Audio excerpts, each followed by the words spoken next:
All right, we got a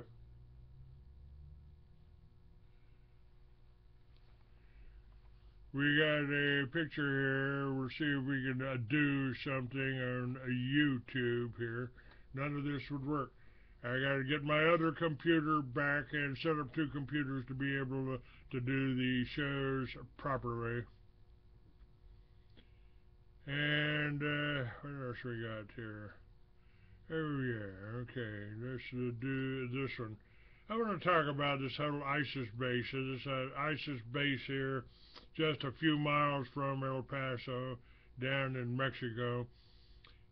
That's CIA. That's Mossad. It's something else, so we don't know what it is.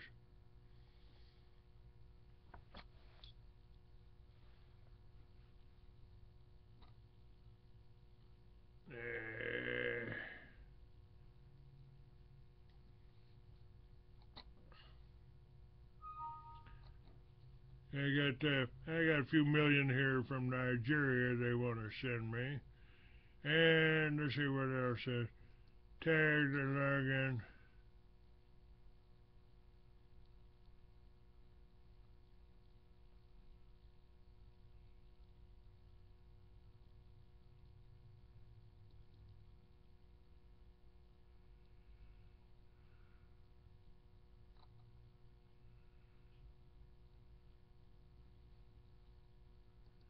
And we got the Marijuana Investors Summit coming up.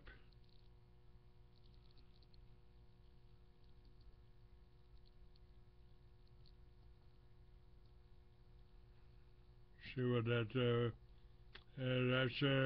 to be going on in Denver, of course.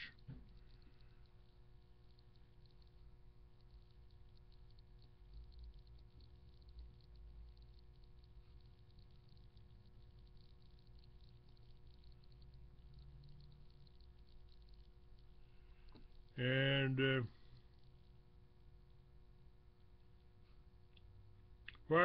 why is the Supreme Court failing to uphold the Constitution? As I understand it, to cover their butts, they placed all public servants under the administrative control to the UN. They've sworn their loyalty to the UN. That being the case, as I understand it, they would have rescinded their American citizenship had been required to file a registration as foreign agents. Bar member affidavit. All bar members are foreign agents of the Crown. Foreign agents, elected officials, Congress, county, and city commissions. Foreign Enemies Registration Act in force. These imposters have no access to sovereign immunity. That's from December 1945. International Organizations Immunities Act, December 9, 1945. Let's check this bar members affidavit. Let's check the bar members affidavit. This is what you need to know. And hang on, for my friend David Kosh, a cure for cancer and more, spinning my coffee.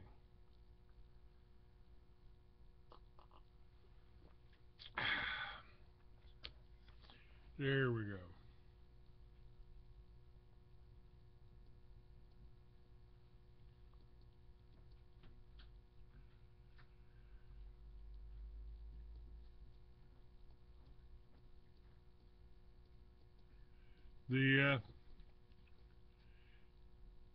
You can go back to my show from yesterday. That would have been Tuesday to check that out, because we discussed some of this.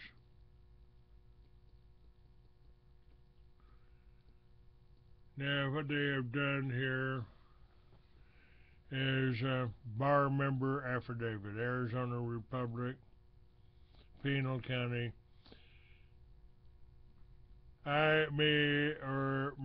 Myself, also known as Glenn Wiggingham, House of Fern, having been duly put under oath, I do affirm and dispose, being cognizant of the penalties for bearing false witness, do say all the facts stated herein are true, correct, complete, and are not hearsay, are not misleading, but are admissible as evidence. If called to testify, I shall so state, and further,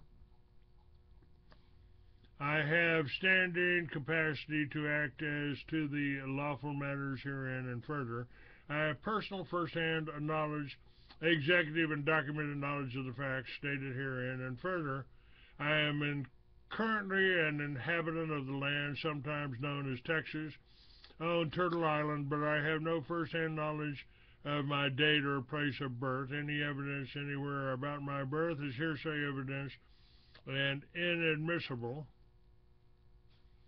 evidence in any court, because both of my parents and the attending physician involved in my entry into this world are now dead, and I have not had an opportunity to cross-examine them in court to determine the veracity of any evidence they may have been able to give. Having said that,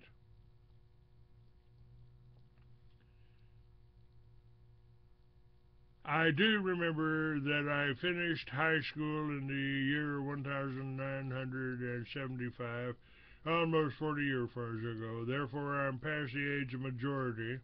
And further, I am a sovereign living soul and a holder of the office of the people and a judicial power citizen by right of blood, as described in the Corporate Denial Act 06/2013, which is recorded with the Penal County Recorder, and all subsequent succeeding documents, all which is incorporated herein in reference to its entirety, all of which is now the unrebutted truth and public policy. Further, I am not in the military, and further, the use of any statutes, codes, rules, regulations, or court citations with any document created by me at any time is only to notice that which is applicable to government officials, and are not intended, nor is it to be construed to mean that I have conferred, submitted to, or entered into any jurisdiction alluded to thereby, and further, equity under the law is paramount and mandatory by law, and further,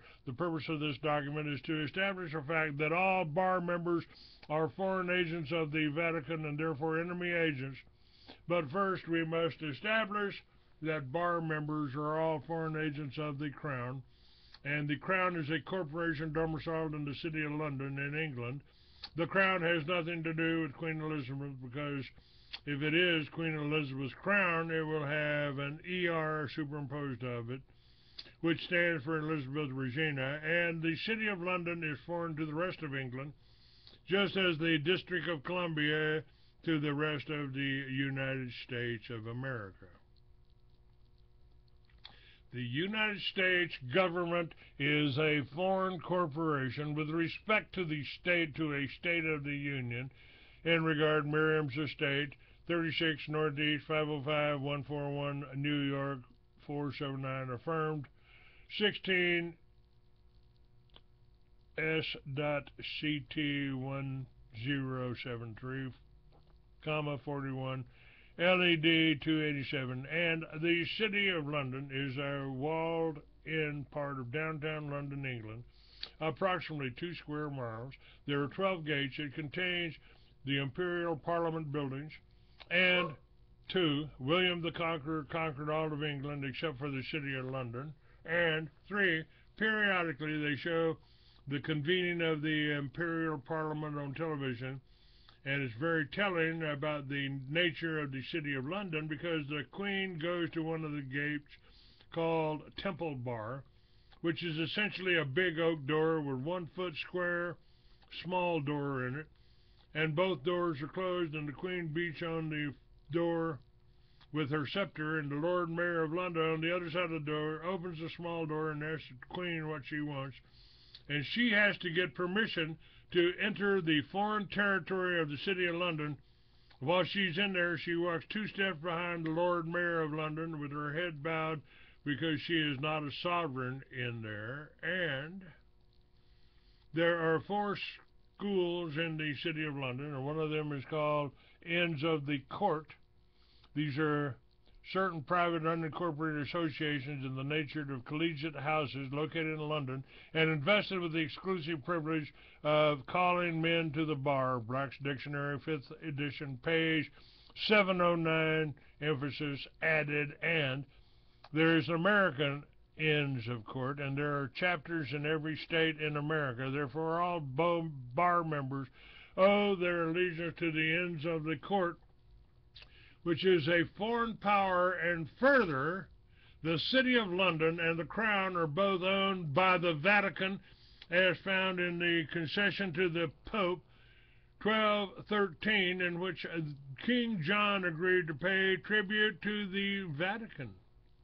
We wish it to be known to all of you, through this our charter, furnished with our seal, that we do offer and freely concede to our Mother, the Holy Roman Church, and to our Lord Pope Innocent, and to his Catholic successors, the whole kingdom of England and the whole kingdom of Ireland, with all their rights and appurtenances, as a sign, moreover, of this our own, we will and establish perpetual obligation and concession. We will establish that from the proper and special revenues of our aforesaid kingdoms, for all the service and custom to which we ought to render for them, the Roman Church shall receive yearly 1,000 marks sterling, namely at the feast of St. Michael 500 marks, and at Easter 500 marks, 700, namely for the kingdom of England, and 300 for the kingdom of Ireland. Concession to the Pope in 1213. Because we, the people of England, resolved against the tyrant King John, therefore the tyrant could not make his payments, therefore they had to go bankrupt, and all the corporations became the property of the creditors in the bankruptcy. Under the U.S. Airways proposal sent on November, AMR creditors would own 70% in U.S. Airways stockholders, 30% of the merged airline, which could be valued at around $8.5 billion, sources told Reuters on Friday. Said AMR creditors prefer all-stock merger with U.S. Airways, sources by Sin Kim, Reuters, December 12, 2012, 8:38 p.m., taken from Yahoo Finance. Therefore, it is effectively a coup d'etat, and the Crown and the City of London are now owned and operated by the Vatican. And further, because King John needed to raise money to pay the Vatican, he imposed martial law rule. And there are three kinds of martial law. Full martial law, soldiers on the streets, are used only in foreign countries, or to put down an insurrection. Martial law proper, the law of the armed forces. And three, martial law rule, the law of necessity and emergency, used during peace times. Ex parte Milligan 4, Wall. The law of emergency and necessity was used to impose martial law rule in England in 1213, just like criminals in the United States used the law of emergency and necessity to impose martial law rule today. It is an established fact that the United States federal government has been dissolved by Emergency Banking Act, March 9, 1933, 48 Statute 1 Public Law 89-719, declared by President Roosevelt, being bankrupt and insolvent, HJR House Joint Resolution 1972, 1972, 73rd Congress, in session June 5, 1933, joint resolution to suspend the gold standard and abrogate the gold clause, dissolve the sovereign authority of the United States and the official capacities of all United States officers, and departments, and is further evidence that the United States federal government exists today in name only. This is the Congressional Record, March 17th, 1993, volume 33. Since March 9th, 1933, the United States has been in a state of declared national emergency under the powers delegated by these statutes. The President may seize property, organize and control the means of production, seize commodities, assign military forces abroad, institute martial law, seize and control all transportation and communications, regulate the operation of private company, restrict travel and in a plethora of other ways, particular ways, control the lives of all American citizens. A majority of the people of the United States have lived all their lives under emergency rule. For 40 years, freedoms and governmental procedures guaranteed by the constitutions have in varying degrees been abridged by laws brought into force by states of national emergencies. And remember, folks, that every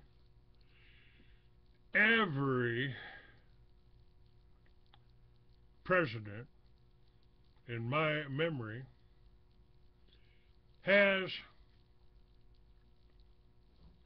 declared this martial law.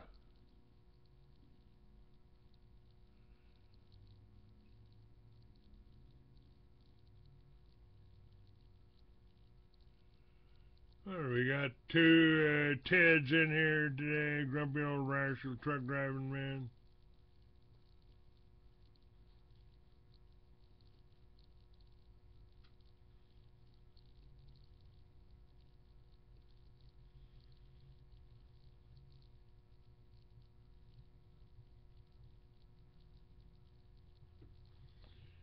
Yeah, ain't interested in him.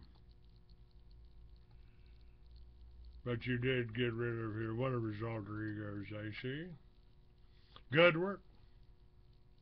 This bar member affidavit, this is what we've talked about with Carl and the gentleman that's running for, or not running, says he is president.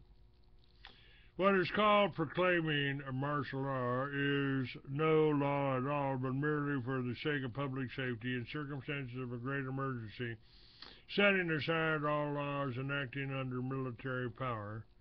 That's the Attorney General Op 365-367, February 3rd, 1857.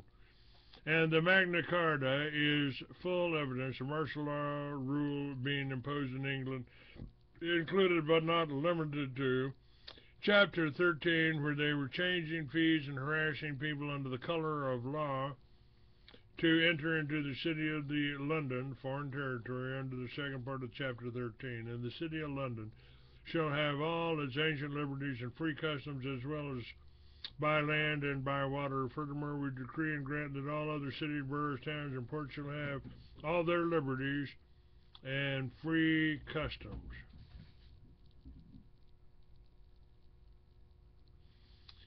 Chapter 23, where the martial law, shock troops under the color of martial law were forcing people in villages to build bridges. No village or individual shall be compelled to make bridges at riverbanks except from those of old were legally bound to do so. Chapter 24, where the martial law shock troops were holding hearings without a judge under the color of law, and it's exactly what they do when their hired thugs unlawfully arrest you on the road today.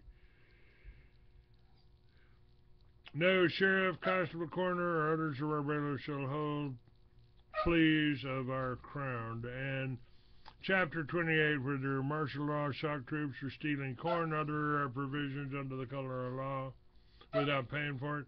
No constable or other bailiff of ours shall take corn or any other provision from anyone without immediately tendering money thereof, unless he can have proportion thereof by permission of the seller. And Chapter 50, where the martial law shock troops were stealing horses and cars based on their trumped-up charges of transport duty under the color of law. No sheriff or bailiff of ours or other person shall take horses or carts of any freeman for transport duty against the will of said freeman. All right. I'm tired of that. Now, let's see what we've got. We got 20 minutes.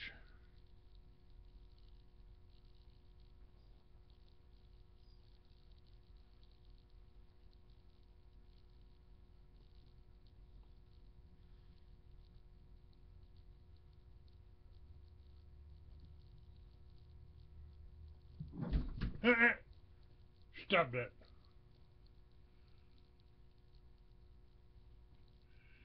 Okay. Let's see what else we got.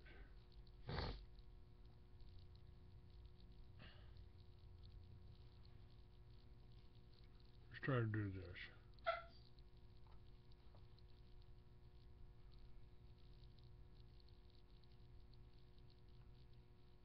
Okay, here's three things I wanted to talk about. I will restore them.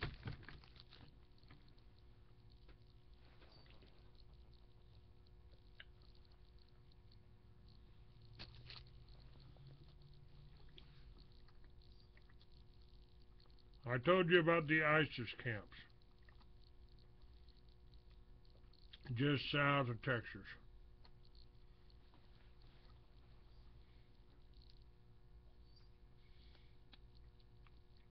Dean James says World War III is inevitable, folks. Obama has basically let the world go to hell in a handbasket. Never before has this world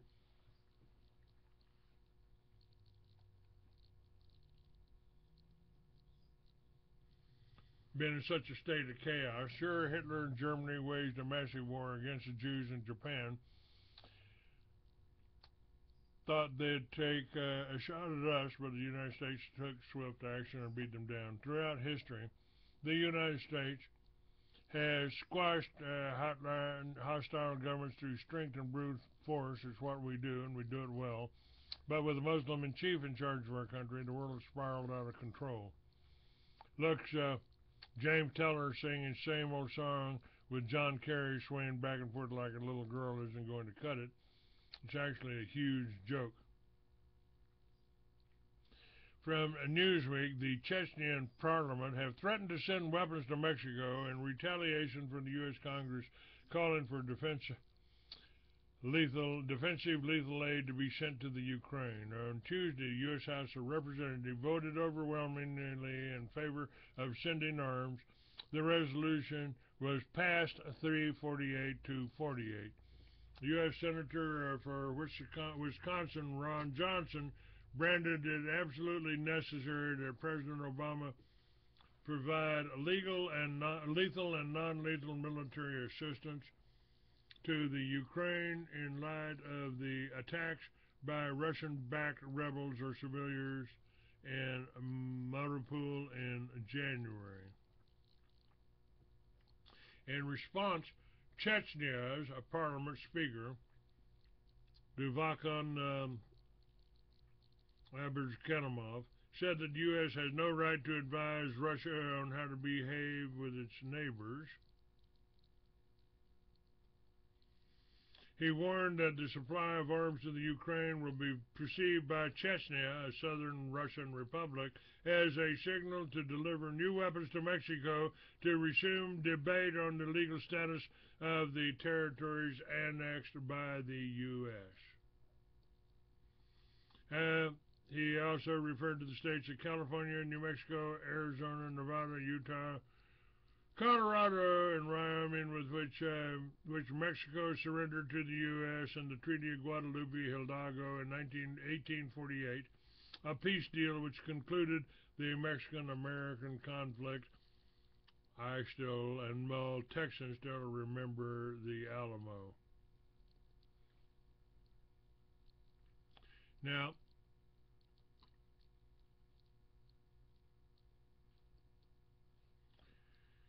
let's go back to this ISIS camp. During the course of a joint operation last week, Mexican Army and federal law enforcement officials discovered documents in Arabic and Urdu, as well as plans of Fort Bliss, the sprawling military institution that houses the U.S. Army's 1st Armored Division. Muslim prayer rugs were recovered with documents during the operation. Law enforcement and intelligence sources report the area around Anapra is dominated by Vicente Carrillo Fuentes cartel, the Juarez cartel, La Linea, the enforcement arm of the cartel, and Barrio Azteca, a gang originally formed in the jails of El Paso. Cartel control of the Anapra area make it extremely dangerous and hostile operating environment for the Mexican Army and federal police operations. According to these same sources, coyotes engaged in human smuggling and working for the Juarez cartel helped move ISIS terrorists through the desert and across the border between St. Teresa and Sunland Park, New Mexico, to the east of El Paso and Ciudad Juarez. Cartel-backed coyotes are also smuggling ISIS terrorists through the porous border between Acacia and Fort Hancock, Texas. These specific areas were targeted for exploitation by ISIS because of their understaffed municipal and county police forces, and the relative safe haven the area provided for unchecked large-scale drug smuggling that are already ongoing. Mexican intelligence sources report that ISIS intends to exploit the railways and airport facilities in the vicinity of St. Teresa, New Mexico, a U.S. port of entry. The source also says that ISIS has spotters located in the east Potrero Mountains of New Mexico.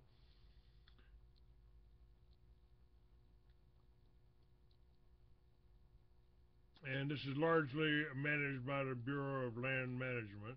To assist with terrorist and border crossing operations, ISIS is conducting reconnaissance of regional universities, the White Sands Missile Range, government facilities in Alamogordo, New Mexico, Fort Bliss, and the electrical power facilities from Anaporo and Chaparral, New Mexico.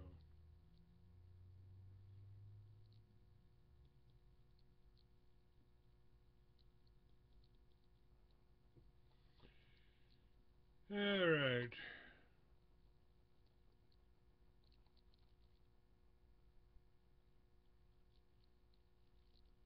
Now, let's check back here.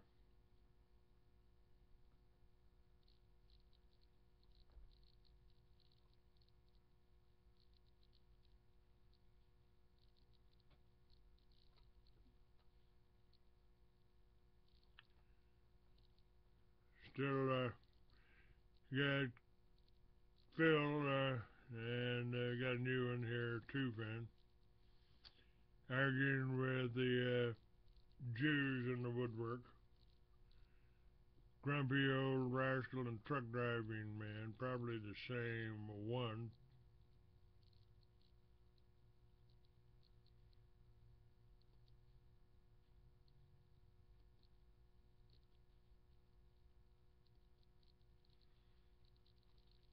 And I just got tired of it, so I kicked him out, Phil. Got tired of it. We got a little bit of time left here. Let's see what we want to see where I can find here.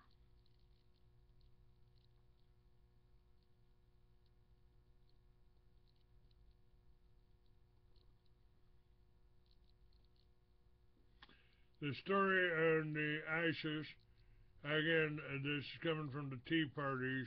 I don't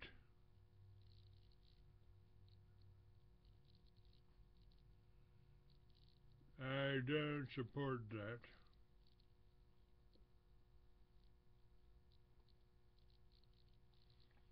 See what else we got here.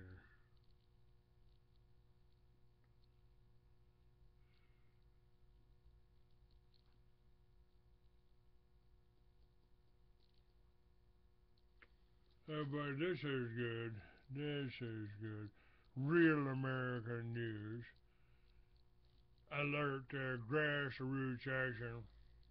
Our team leads for Israel Friday.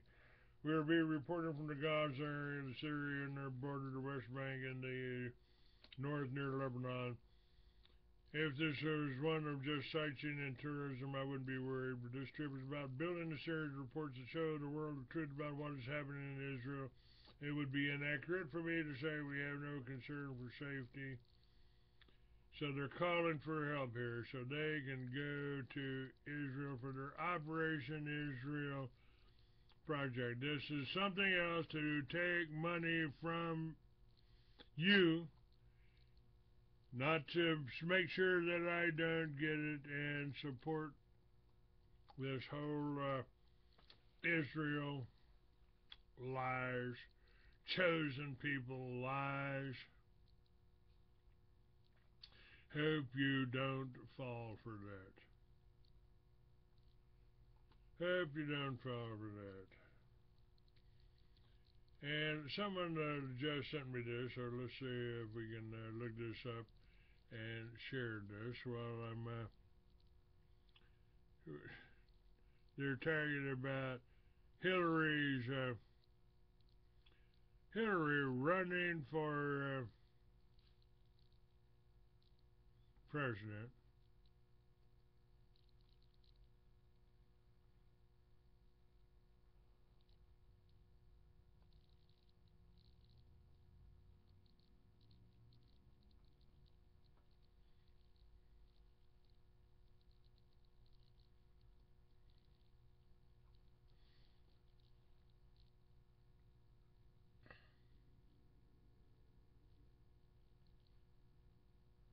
Ah. Okay. We're getting confirmation on the ISIS training camp.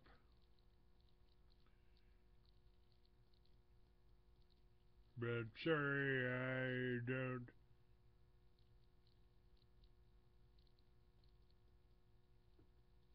don't trust these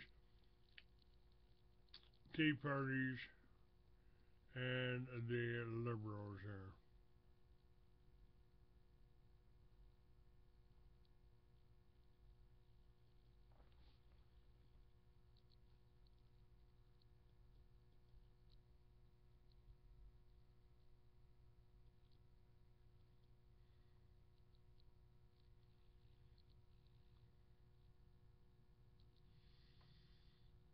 Okay, gotta get one thing done here.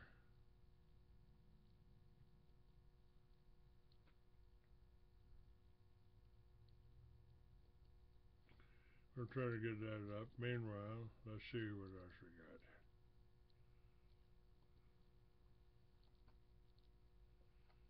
Hillary Clinton. What has she got to say about Hillary Clinton? Here's some modifications of Hillary Clinton's new campaign logo. Move to the right, America.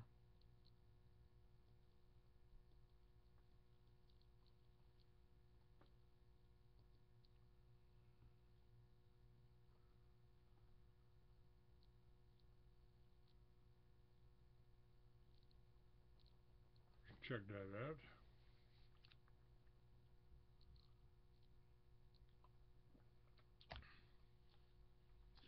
Should we be surprised that Hillary Clinton has come up with perhaps the worst presidential campaign logo in American history? This is a woman that's never seemed to be able to do much of anything right. Yet at the moment she appears to be quite likely to be our next president. It's a sad commentary on the state of the nation when we would willingly choose such a leader. The Clintons have been continuously immersed in scandal since their days in Arkansas in the 1980s, and yet tens of millions of Americans still worship them. The Clintons could have probably sacrificed children to bawl on national television, and most of their supporters would still love them. There's no way in the world that Bill or Hillary Clinton should be running for anything at this point. If we actually lived in a just society, they would both be in prison, but instead they are treated like rock stars wherever they go. They made more than $100 million since leaving the White House in 2001. Much of that money has come from making speeches and doing personal appearances. They're a bright and shining example of how broken our political system is, and yet Hillary is very likely going to be our first female president. This should be a very interesting campaign season, but in the end, it will probably be Hillary on one side versus Jeb Bush on the other. If that doesn't depress you, then you're probably totally clueless about what is really going on in this country. As we go along, there'll be plenty of time to dissect the candidates, and with Hillary, there's plenty to examine. But for now, people are having a lot of fun just making fun of her new logo. There are 10 hilarious modifications to her campaign logo. They're sure to have you laughing. These are being created, circulated on Facebook. I'm with stupid. And arrow pointing to Obama. Headed to hell. Hillary. You can't spell Benghazi without an H. This way here. Again, the H with the arrow is Hillary's logo. This way to Ambassador Stevens' grave. Time to leave the country. Higher taxes, hefty regulation, habitual scandal, hazardous to liberty. Okay. We'll like that one. That was worth our liking. We'll like that on... thank you, Miss Wagner. Alright, how are we doing here? We got about 8 minutes left here.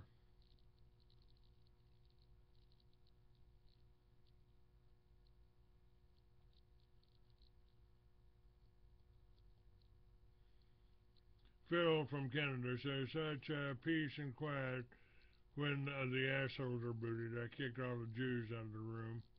Hillary was recently speaking at a school and made all the students stay locked up in their room while she was there.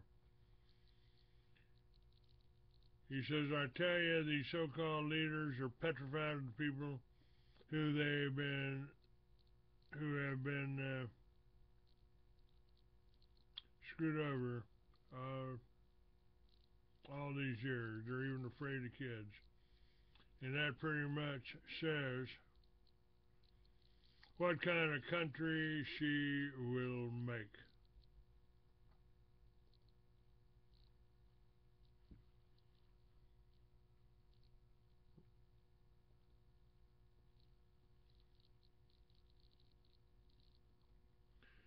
Alright, let me give you, got everything rebooted here. We got the chat room working. Let's talk about the need for militias is stronger now and greater now than ever before. And I want to share some of my thoughts. It's been 20 years since my first militia meeting. Been over 40 years since I first left Texas to see the world. That first meeting consisted of the Wake Up America group out in Albuquerque. I arranged for a firearms instructor to give a class in safety. We met on a weekend at the NRA range just south of Raton. My teenage sons accompanied me. I advertised the media and used the term militia in the Free American magazine. The ever-watchful ADL listed me in one of their multi-million printed fundraising brochures entitled Armed and Dangerous. There was no secret agenda, no plot to overthrow government. This was just a fundraising plan by Jewish-owned corporations with no thoughts of the damage they would do to a life of Vietnam-era vet who was somehow spared going to Vietnam. Never knew if I was spared having my name engraved on that wall in Washington by God or if the devil had plans for me. It was my last week of training. I had applied for Special Forces and Officers Candidate School. When I learned I wasn't accepted into OCS, I went into the sergeant in charge of the test and raised hell. I've never failed a test. Why didn't I get OCS? You didn't fail the test, he told me. You scored so high they won't let you in. When I questioned the reasoning behind that logic, I was told anyone with your IQ will question orders. A week later, my squad lined up to get our vaccinations for Vietnam. Excuse me while I edit this too. I could hear the men screaming as they got their last shot. We carried half of the men in our squad back to the barracks. I didn't scream, but that last shot knocked me to my knees. 2 days later, I got ill in my tent on bivouac. My black sergeant, his name was Odom, I didn't think I was sick because I was being paralyzed. I was the last one on the bus and the last one to the doctor's office.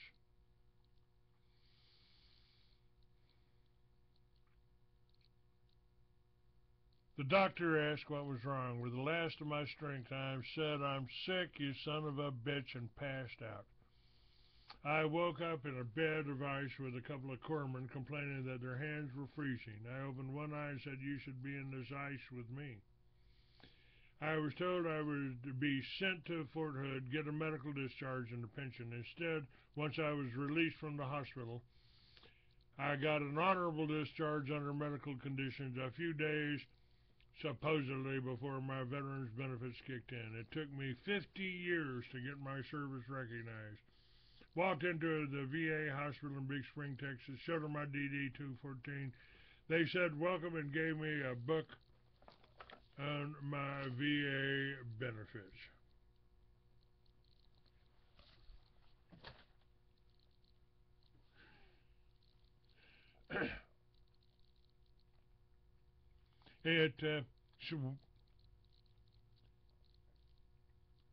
What good that will do me now, I have no idea.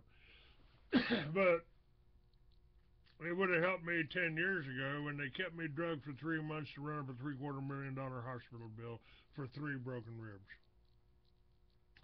There's nothing I can do to change the past, but that magazine radio show and the militia movement has had more of an effect than enriching the fundraising efforts of a bunch of lying Jews.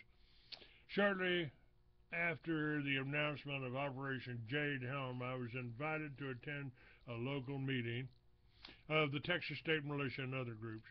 The meeting was held on a small ranch just south of Big Spring, Texas, where a few weeks ago the city council invited Operation Jade Helm to operate in Big Spring. Still, with 20 years of demonization and negative yellow journalism aimed at anyone who understands and supports the Second Amendment, the men and their families attended this meeting were nothing close to the negative images conjured up by the Jewish propaganda over the years. The 17-year-old boy from next door learned how to clean and handle a rifle and did as well as any on a firing range. The officer on the range was an Army veteran with 2 tours in Iraq. His young daughter carried water and ammo and talked with the older ladies around the campfire, cooking s'mores and hot dogs. Scott, I will call him Scott because my words and shows are closely monitored, and I will not allow my friends to be subjugated to the kind of harassment I've endured for 20 years. Sitting around a campfire with these Texas families brought a sense of peace and purpose I've not felt for many years. I thought of and remembered the families like this who were killed by our own government just a few miles away in Waco.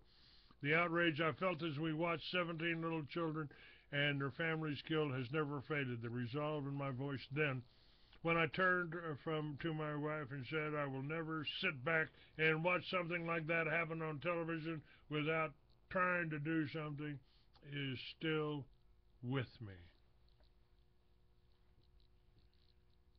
We're out of time here. I'm Clay Douglas, freeamerican.com, and go to shop.freeamerican.com. Pick up some of my books, order some of my videos. They're still as relevant today as they were when I made them years ago. God bless you, and thank you for listening.